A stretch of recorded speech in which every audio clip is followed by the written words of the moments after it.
Hello students, through this video I am going to explain you how to derive the three equations of motion by graphical method.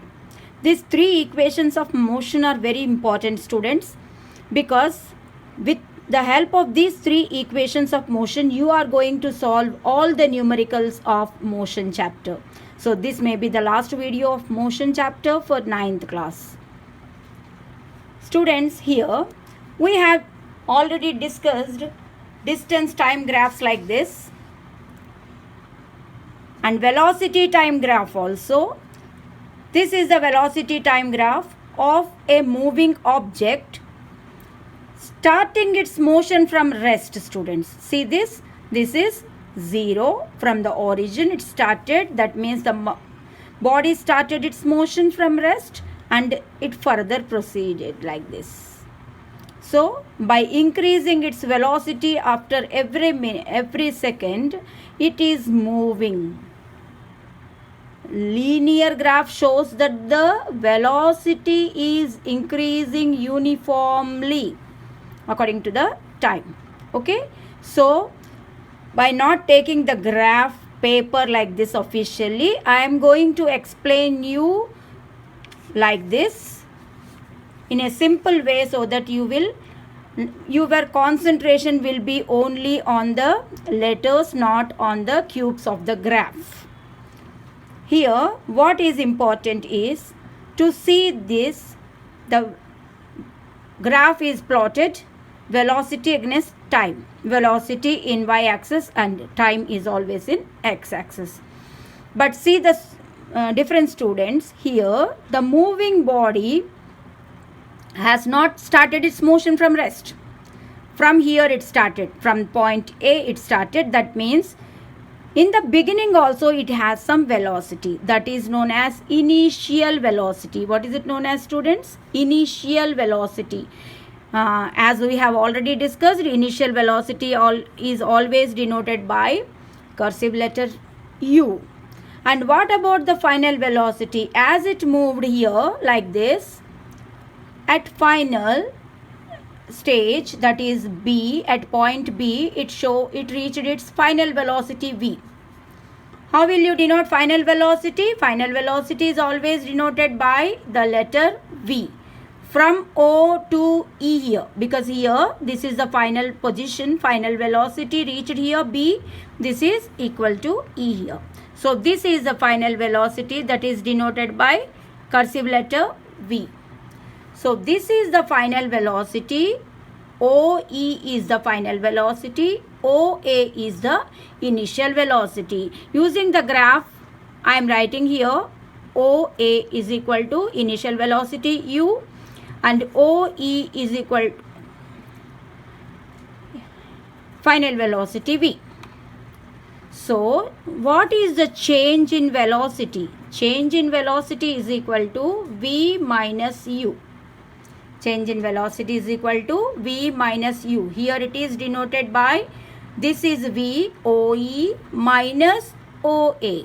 That is OE minus OA.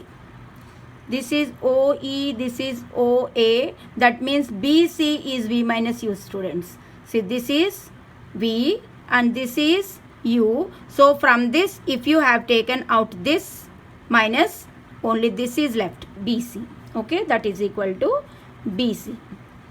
So here in the graph, BC shows V minus U, students. And one more thing, how much time it has taken? How much time it has taken? OD.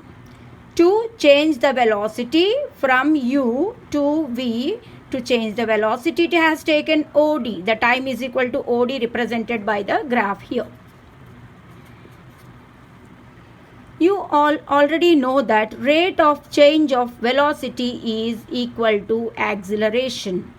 Rate of change of velocity is known as acceleration. That is A is equal to V minus U upon T. A is equal to V minus U upon T.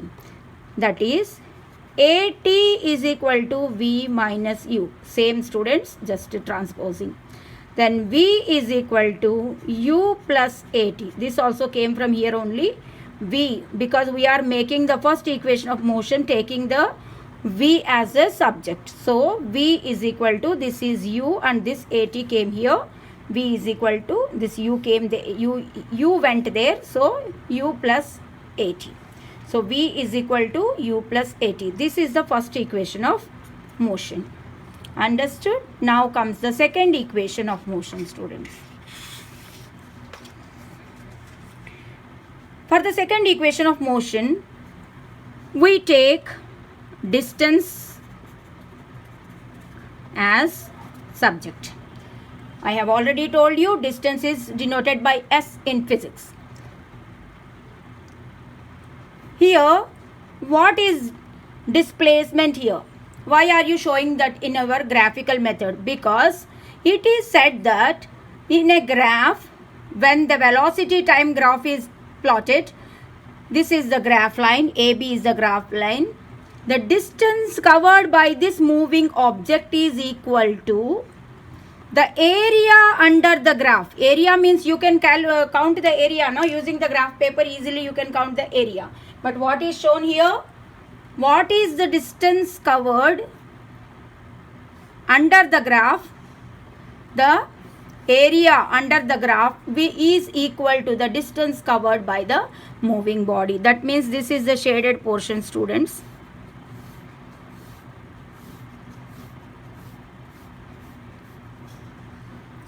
This area will give you the distance covered by the moving object. Here, what is the area covered by the moving object that is under the graph is equal to the area of this rectangle, students. The area of the rectangle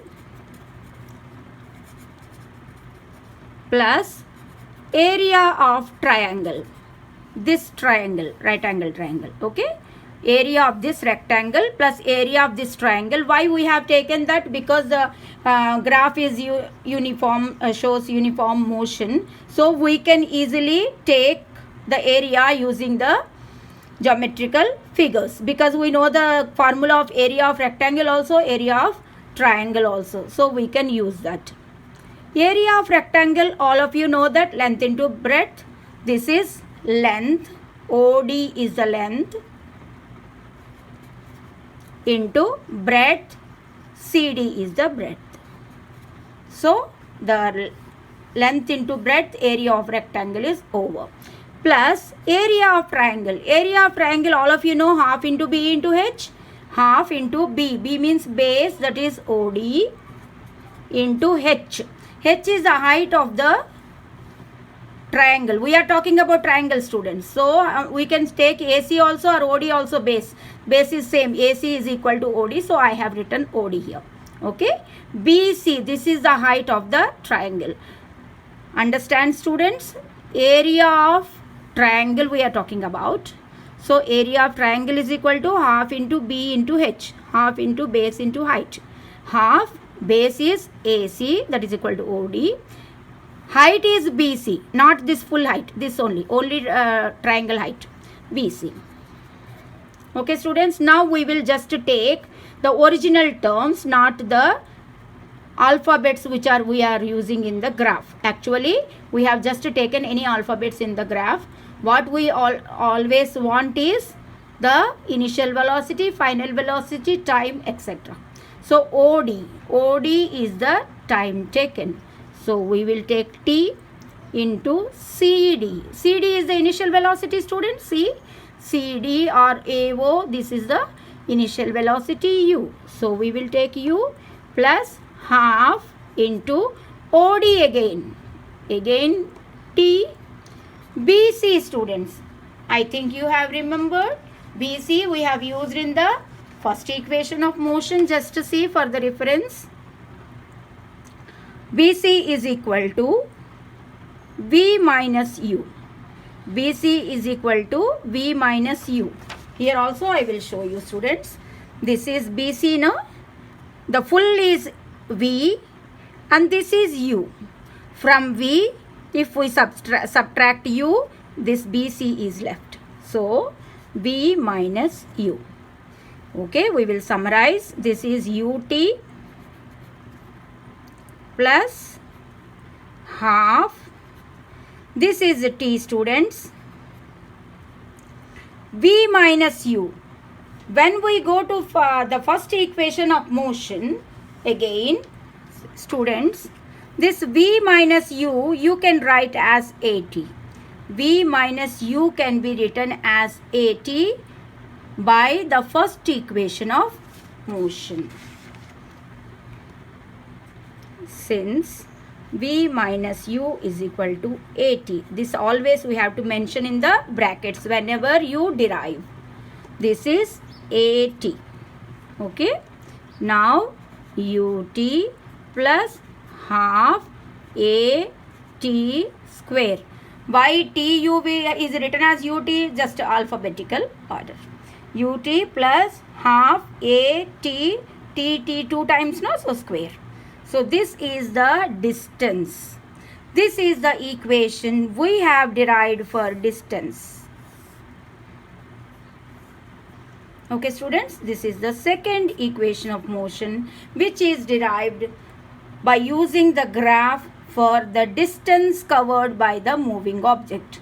This is based on the fact that distance covered by the moving object is equal to the area covered under the graph.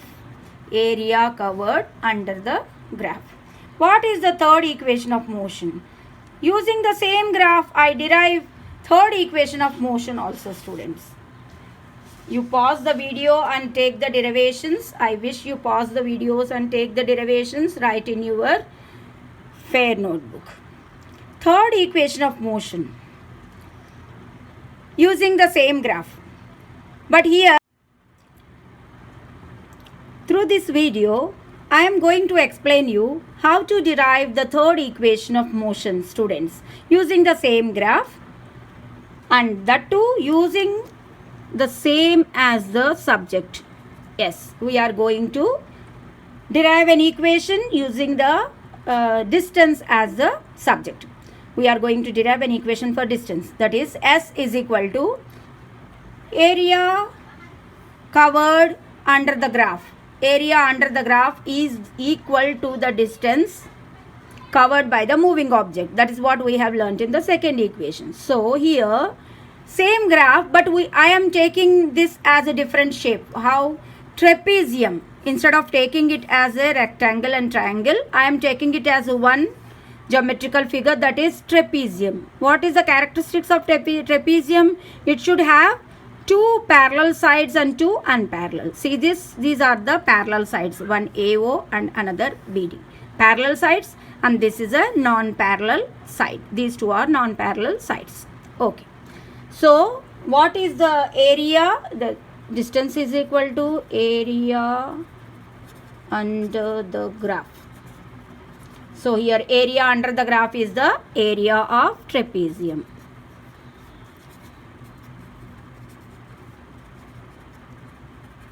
What is the formula for the area of a trapezium? You should remember, students, in maths you have studied last year. Area of trapezium is equal to half into sum of the parallel sides into the perpendicular distance between them. The sum of the lengths of the parallel sides, these two, into perpendicular distance between them, half of the value. So we will write half into sum of the parallel sides. See, this is one parallel side and this is another. AO is the length of one parallel side and BD is the length of the other. So AO plus BD into sum of the parallel sides into perpendicular distance between them is OD. Okay. Then half into, instead of this alphabets can be changed from person to person who is drawing the graph. But what we actually want is the terms initial velocity, final velocity, time, etc. So here we will take AO, that is equal to U, plus BD, that is equal to V, into OD. This is the time taken. Instead of T, what you can write? Just we will refer the first equation of motion, students. In first equation of motion, what we have taken is V is equal to U plus AT, isn't it? V is equal to U plus AT. Here I will give you the reference. V is equal to U plus AT. So if we take T as subject, that is V minus U, this A will come here, this. Okay, so instead of T, we can write V minus U upon A. So this is V minus U upon A. In mathematics, one identity you have studied, students, last year. A square minus B square is equal to A plus B, A minus B. A square minus B square is equal to A plus B, A minus B. Here you take this as A and this as B. U plus V, V plus U, V minus U. V plus U, V minus U. That is half into V square minus U square upon A. That is equal to V square minus U square upon 2A. Here is equal to S. This can also be written as V square minus U square, taking this as subject, 2A, S is transposed here, so this. This is the third equation of motion, students.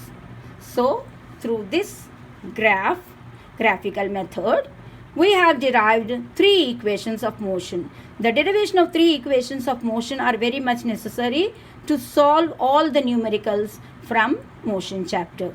Thank you, students.